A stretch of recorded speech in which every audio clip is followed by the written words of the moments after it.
అల్లూరు సీతారామరాజు కానివ్వండి, ఇలాంటి అలాగే వీళ్ళందరూ మంది జాతీయ నాయకులు ప్రాణాలను త్యాగం చేస్తూ కుటుంబాలకు దూరమయ్యి ఎన్నో రకాలుగా హింసలు పడి జైలు పాలయ్యి చివరికి ప్రాణాలు వదిలి మనకు స్వాతంత్రం తెచ్చిపెట్టిన ఆ మహానుభావులకి పేరు పేరున మా పాఠశాల తరపున, మా గ్రామం తరపున శిరస్సు వహించి నమస్కరిస్తూ, మరి ఆ స్వేచ్ఛను మనకు అందించడం వల్ల వాళ్ళు పడ్డటువంటి కష్టాలు,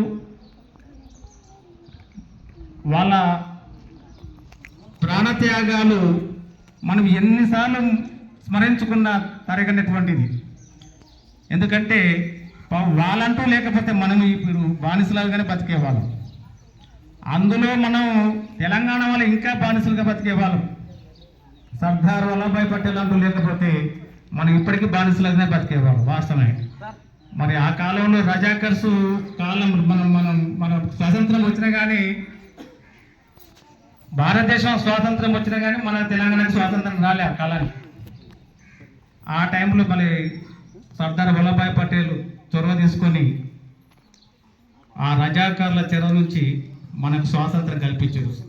ఆయన కూడా ప్రత్యేక ధన్యవాదాలు శిరసవహించి కృతజ్ఞతలు తెలియజేసుకుంటున్నాం. ఎందుకంటే మనది భారతదేశము చాలా పెద్ద దేశం.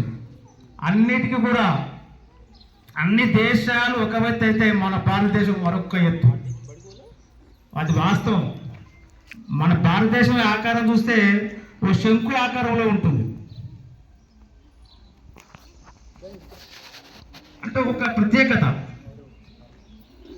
కూడినటువంటి దేశం మన దేశంలో ఇప్పుడు చూసుకుంటే, జనాభా పరంగా చూసుకుంటే మనం ఇప్పుడు మొదటి స్థానంలో ఉన్నాం.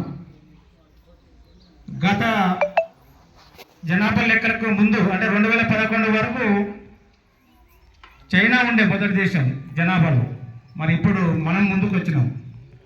ప్రపంచంలోని మొదటి దేశం మన జనాభాలో. అలాగే విస్తీర్ణంలో మనం 7వ దేశం.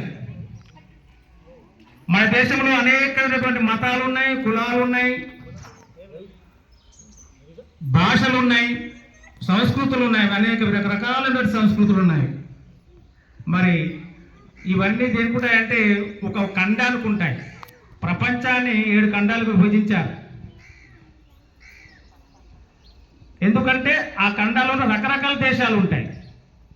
ఒక్కొక్క దేశము ఒక్కొక్క ప్రత్యేకత ఉంటుంది, ఒక్కొక్క భాష ఉంటుంది, లేకపోతే ఒక్కొక్క మతం ఉంటుంది, ఒక్కొక్క సంస్కృతి ఉంటుంది. కానీ మన దేశంలో ఆ ఖండాలలో ఉన్నటువంటి అన్ని రకాలైనటువంటి భాషలు కానివ్వండి, సంస్కృతులు కానివ్వండి, అలాగే ఇతర అన్ని రకాలు ఒక ఖండానికి ఉండాల్సిన విషయాలను